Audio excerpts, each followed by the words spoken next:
Top 5, semana 17 da NFL. Oh, hello, bola! Fala, meus queridíssimos jovens maravilhosos da NFL Brasil. A semana 17 realmente deu o que falar, ok? Foi muito difícil fazer um top 5. Por exemplo, vai entrar no meu top 5 o Monday Night Football, mas eu poderia fazer um programa inteiro somente sobre o Monday Night Football, porque muitas coisas insanas aconteceram nessa partida. Será que eu destaco a corrida de 93 jardas aí do Bijan Robinson, que foi a corrida para touchdown mais longa da história do Atlanta Falcons, né? Será que eu destaco o field goal bloqueado do Jared Verse, né? Que o jogo estava 24-10, ele bloqueou o field goal, levou para o outro lado, touchdown, primeiro bloqueio de field goal para touchdown dos Rams desde 1986, né? Assim, tantas coisas acontecendo. Que tal 3 faltas dos Rams anulando 3 jogadas de pelo menos 30 jardas, né? Uma indisciplina realmente que chama muita atenção. 2 interceptações do calouro Xavier Watts, a primeira interceptação do Matthew Stafford contra Blitz na temporada. Tivemos interceptação retornada para touchdown aí do Jesse Bates. Foi um jogo realmente maravilhoso. O Bijan Robinson, cara, 229 jardas de scrimmage, depois de ter 238 também no Monday Night Football, na semana 6, o único jogador a ter pelo menos 200 jardas de scrimmage em jogos seguidos de Monday Night Football foi o Jerry Rice. Então, assim, foi um jogo que realmente encheu os olhos. Mas eu olho na reta final dessa partida e foram os 21 segundos mais longos da história da NFL. Não parece que durou uns 10 minutos os últimos 21 segundos desse jogo? Logo depois de um field goal dos Falcons, os Rams receberam a bola e tiveram uma sequência muito, muito interessante. Primeiro que Matthew Stafford erra o Xavier Smith, que estava totalmente livre, que poderia ter sido um touchdown. Tá? E o Matthew Stafford, que não jogou bem nessa partida e agora não é o favorito ao prêmio de MVP nas bolsas de apostas, simplesmente erra o passe. Foi uma incrível gafe defensiva dos Falcons. O jogador estava totalmente livre. Aí você fala assim, não, então realmente agora não vai dar mais, né? Sua própria linha de 35 jardas, faltam o quê? 15 segundos, 16 segundos, não tem mais tempo. Aí ele lança uma bola em profundidade para o Tutu Atwell, numa bola que dá a impressão que teve bastante contato, que poderia ter sido uma interferência defensiva. A marcação não aconteceu. Aí você fala assim, bom, agora como que vai fazer, né? Agora realmente não tem mais tempo. Ele lança uma bola pro Puka Nacua. Na marca do field goal tinha a linha, né, do field goal mais longo da carreira do kicker dos Rams. E a recepção estava acontecendo exatamente nessa marca. Então seria uma posição para poder chutar o field goal, que eu tô querendo falar aqui. E o Puka Nacua, que algumas semanas atrás fez uma recepção impressionante contra o Carolina Panthers com apenas uma das mãos, uma bola contestada, teve contato do defensor e ele agarrou a bola com uma mão apenas. Sabe o quão difícil isso é? Quão forte você tem que ser? E a mesma coisa aconteceu nesse lance com o A.J. Terrell em cima dele. Uma das recepções mais incríveis que eu já vi. 2 pés no gramado, contato inicial, controle inicial, mas aí ao cair no chão, ele perde um pouquinho o controle da bola, depois ele recupera, mas ele já estava fora, então foi passe incompleto. Então tinha tudo para ser realmente uma recepção para lá de incrível para posicionar o kicker. E aí, faltando 5 segundos, quando você achava que não tinha como você agarrar uma bola e sair pela lateral, ele de novo, o Stafford lança uma bola pro Puka Nacua, que se ele tivesse agarrado, ele ia sair em tempo para posicionar o kicker também, né? Mas o A.J. Terrell fez uma grande jogada e o A.J. Terrell jogou um bolão, cara. Sinceramente, ele foi um espetáculo nessa partida. Então, essa última sequência, mesmo com tanta coisa acontecendo nessa partida, realmente me chamou a atenção. Em um dos Monday Night futebols mais fantásticos que eu já vi. Grande vitória do Atlanta Falcons, 27-24. E agora é muito interessante porque a gente achava que o vencedor de Bucks e Panthers na semana que vem seria o campeão da divisão. Mesmo se Tampa vencer o Carolina Panthers, não se garante como vencedor de divisão, porque agora vai precisar de uma derrota do Atlanta Falcons em casa contra o New Orleans Saints, né? Então esse jogo dos Falcons aí vai ser muito importante para Tampa, e se os Panthers vencerem os Bucks, obviamente garantem a divisão sul da NFC. Outro jogo de horário nobre que me chamou muita atenção, meu segundo destaque, né? A gente vai para Santa Clara falar de Bears e São Francisco 49ers, 42-38, o placar final, grande vitória dos Niners.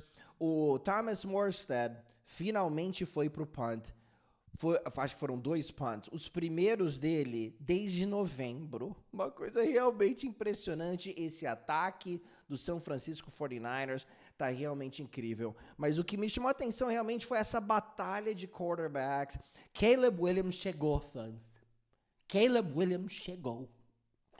E você olha pro Caleb Williams, que teve 330 jardas, precisa de 270 jardas na semana 18 para se tornar o primeiro quarterback dos Bears a chegar a 4.000 jardas. Eu não sei se ele vai participar do jogo inteiro aí contra o Detroit Lions, né? Porque já garantiram a divisão.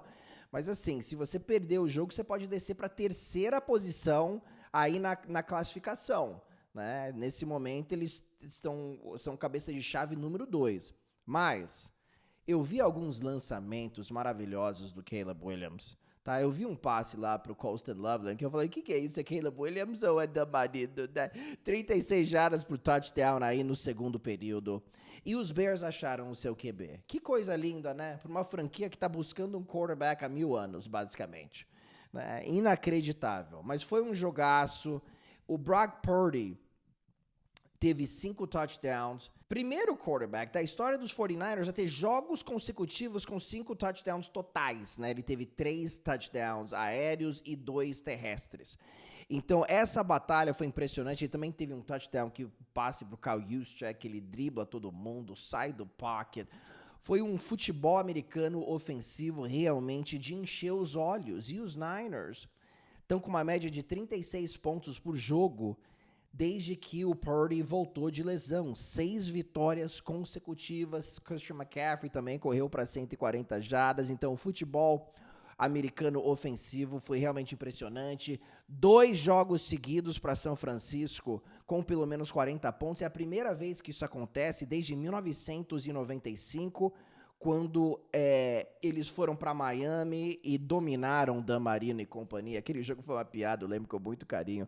44-20 no Monday Night Football. E aí, na semana seguinte, venceram os St. Louis Rams por 41-13. Foi o jogo de mais touchdowns, igualou o jogo de mais touchdowns nessa temporada. 11 TDs anotados.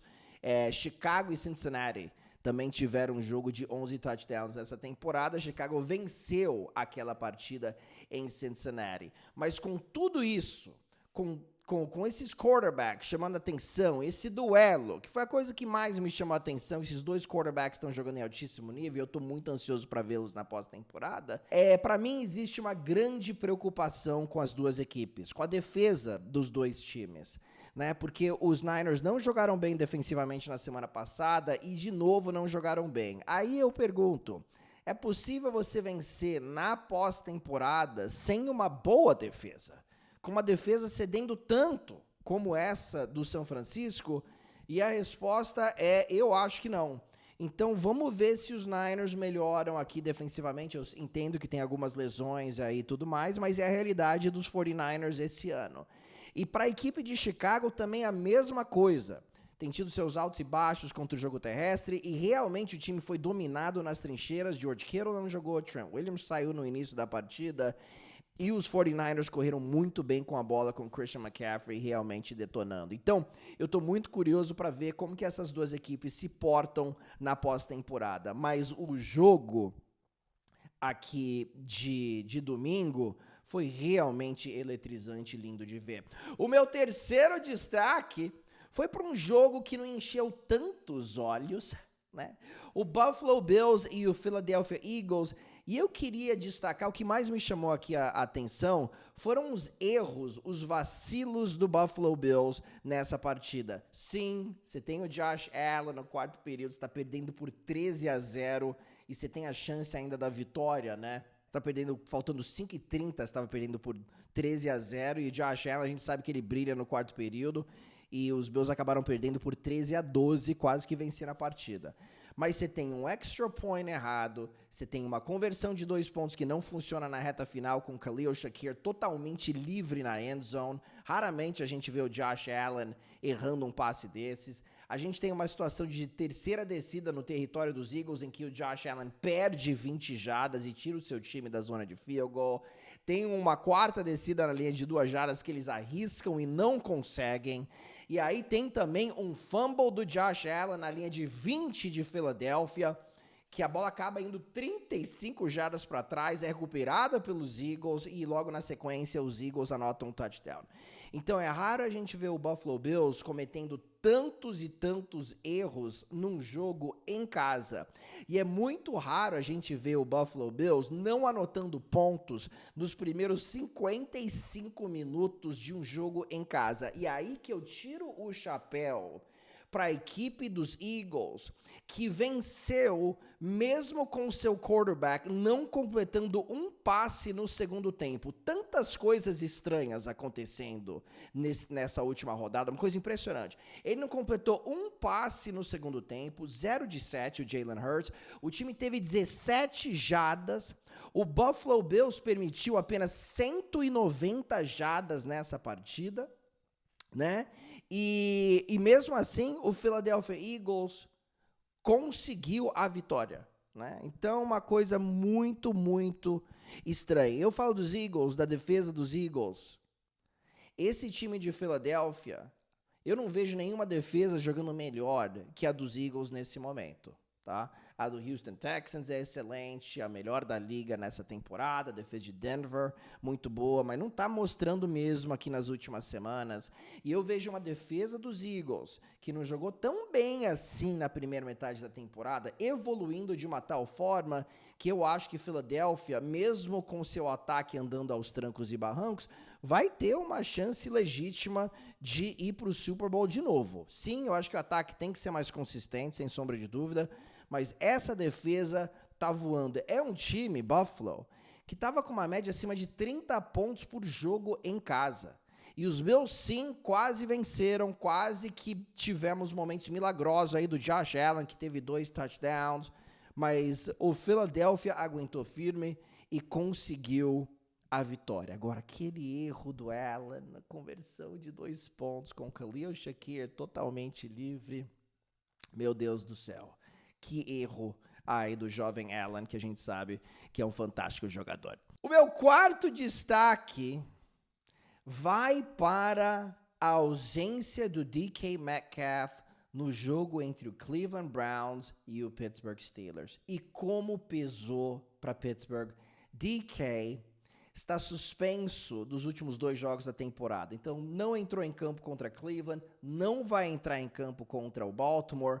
E o grupo de wide receivers de Pittsburgh foi realmente exposto em Cleveland contra uma das grandes defesas da NFL.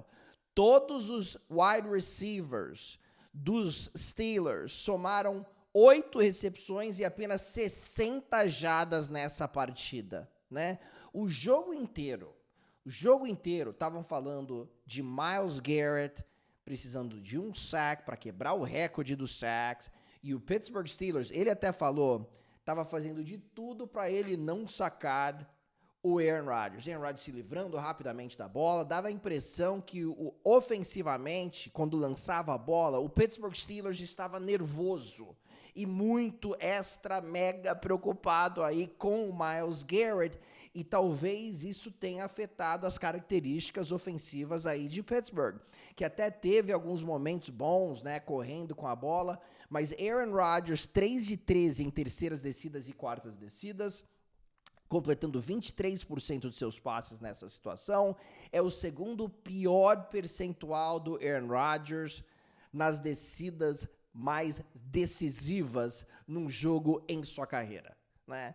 E perder para Cleveland, quarta derrota seguida do Pittsburgh Steelers lá em Cleveland, hein? Perder para Cleveland com sua defesa, cede apenas 13 pontos, consegue 2 interceptações, realmente é uma coisa impressionante. Mas sabe o que mais me chama a atenção desse jogo? Foi que na reta final, com a chance de empatar a partida, eles foram na direção do Denzel Ward 3 vezes, né? Ele que é o melhor cornerback do Cleveland. Não tinha uma jogadinha um pouquinho melhor aí para você tentar mandar o jogo para prorrogação? Essa defesa dos Browns é sensacional, mas foi um vacilo daqueles do Pittsburgh Steelers. Depois de 3 vitórias consecutivas, eu estava começando a gostar dos Steelers, e aí eles foram lá e espalharam a farofa para todos os cantos. Mas é um grupo de wide receivers que tem tido seus problemas o ano inteiro. E aí, nas últimas partidas, a gente viu DK Metcalf, jogador de 30 milhões de dólares, engrenando, ajudando demais o Aaron Rodgers, que estava jogando com confiança, e agora, sem ele, esse ataque não fez nada. E eu tô muito preocupado, porque eles enfrentam os Ravens na semana que vem, e é muito difícil vencer o mesmo oponente 2 vezes numa mesma temporada, especialmente quando esse oponente é o seu principal rival e também está batalhando por uma vaga nos playoffs. E os Ravens fazem parte do meu 5º destaque. Mais especificamente Derrick Henry, que faz o povo sair latindo pela casa. É uma coisa impressionante. E a gente já sabia que isso tinha chance de acontecer, de Baltimore entregar a bola pro Derrick Henry umas 50 vezes. Ok, não foi 50, foram 36 corridas pro Derrick Henry depois do que aconteceu na semana anterior, quando ele nem entrou em campo nos últimos 12 minutos e 50 segundos contra o New England Patriots, né? Todo mundo falou, cadê o Derrick Henry? Ele tava correndo muito bem com a bola, cadê o Derrick Henry? Eu não sei, deveria ter entrado em campo, né? Dizia John Harbaugh. Pois bem, ele entrou e ele correu bastante contra o Green Bay Packers, ok? 36 corridas, maior marca de sua carreira. Ele correu 36 vezes num jogo no college football, 216 jardas.